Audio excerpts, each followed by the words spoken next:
কিছুদিন আগে ছাত্র শিবিরের ঢাকা বিশ্ববিদ্যালয় শাখার সেক্রেটারি এস এম ফরহাদ বললেন যে ছাত্র শিবির কারো রক কেটেছে কিনা আপনারা গুগলে সার্চ দিয়ে দেখবেন, কিছুই পাবেন না।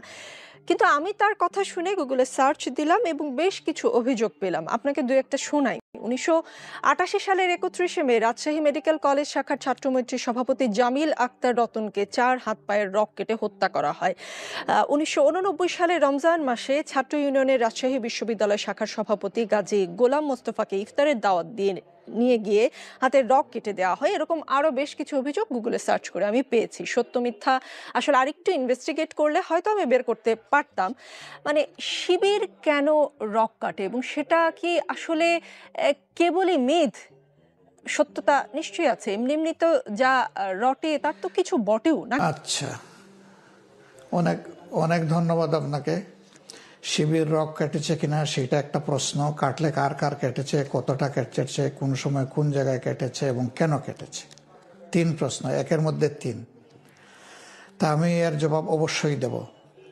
কিন্তু এও কি আপনি একটু লক্ষ্য করেছেন, একজন সচেতন নাগরিক হিসাবে আমি বাদ দিলাম আপনি সাংবাদিক, অবশ্যই আপনি সাংবাদিক, এটাকে একদিকে রাখলাম।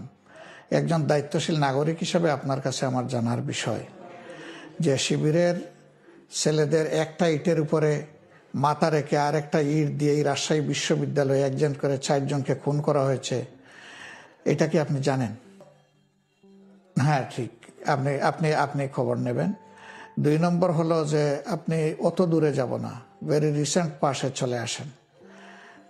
এই যে বিশ্বজিৎ নামে একটা ছেলে, ও একজন দর্জি, একটা আন্দোলনের সময় দৌড়াইয়া আত্মরক্ষা করতে গিয়ে সে হয়তো মনে করেছে রাস্তায় থাকলে আমার কোনো বিপদ হবে। একটা ভবনে সে আশ্রয় নিয়েছিল, সেখানে তাকে শিবির বলে কুপিয়ে জায়গায় শেষ করে দেওয়া হলো। সে চিৎকার দিয়ে বলছিল আমি হিন্দু, এইটাও কিন্তু তারা কনসিডারেশনে নেয় নাই।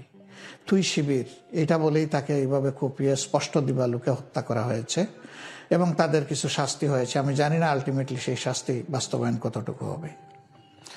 3 নম্বর আবরার ফাহাদি যে বুয়েটে, এই ছেলেটা নামাজ পড়ে মানুষকে নামাজের জন্য আহ্বান জানায়। এই দোষে তাকে সন্দেহ করা হয়েছে সে শিবিরও যদি হয় তাহলে কি এইভাবে কাউকে মারার কোনো বিধান আছে? আমাদের আইন, আমাদের সংবিধান কাউকে কি এখতিয়ার দিয়েছে? শুধু এই জন্য তাকে পিটিয়ে মেরে ফেলা হলো একটা ছেলেকে। বুয়েটে চান্স পায় কারা? বাংলাদেশে মেধার জগতে সর্বোচ্চ আসনে যাদের অবস্থান, তারা একটা বড় ধরনের প্রতিদ্বন্দ্বিতার মধ্য দিয়ে নিজেদের জায়গাটা করে নেয়। সেই ছেলেটাকেই হত্যা করে ফেলা হলো।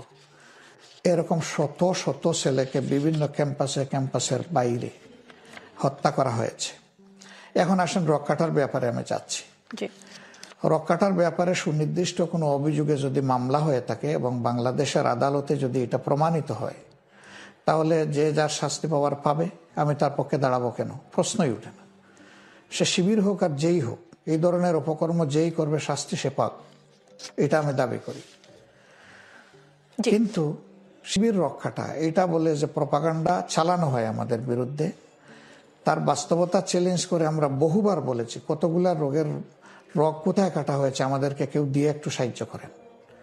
এবং সেইগুলার ব্যাপারে যে সমস্ত অভিযোগ হয়েছিল সেই অভিযোগগুলো আদালতে কিভাবে নিষ্পত্তি হয়েছে তা সহ একটু আমাদেরকে দিয়ে সাহায্য করেন। অভিযোগ যেহেতু আমাদের বিরুদ্ধে, তাইলে অভিযোগকারীদের দায়িত্ব হচ্ছে বিষয়টা আমাদেরকে দিয়ে সহযোগিতা করা। তারা যদি ওই রকম কোনো অভিযোগ দিয়ে আমাদেরকে সহযোগিতা করেন, আমরা সেগুলা দেখব। নিশ্চয়ই তাদেরকে দলীয়ভাবে সাজা দেওয়ারও তো একটা রীতি আছে নিশ্চয়ই। হ্যাঁ, অবশ্যই আছে, থাকবে না কেন? যদি কেউ এরকম অপরাধ করে তাকে তো অবশ্যই একটা শৃঙ্খলার আওতায় আনতে হবে, ব্যবস্থার আওতায় আনতে হবে, পদক্ষেপ নিতে হবে। আমরা নেই, যখন যেটা প্রয়োজন মনে করি নেই। আমি রক্ষাটা হিসেবে বলছি না। কেউ দলীয় শৃঙ্খলা ভঙ্গ করলে এবং কারো উপরে আঘাত করলে অন্যায়ভাবে, সেটা অবশ্যই আমরা নিব না কেন? সব সংগঠন নেই, আমরাও নেই। কিন্তু আমাদের বিরুদ্ধে যে অভিযোগটা, সেটার বাস্তবতা কতটুকু, আর অন্যদের বিরুদ্ধে হাজারো অপরাধ করার পরে অভিযোগ নেই কেন? না, প্লিজ একটু আমাকে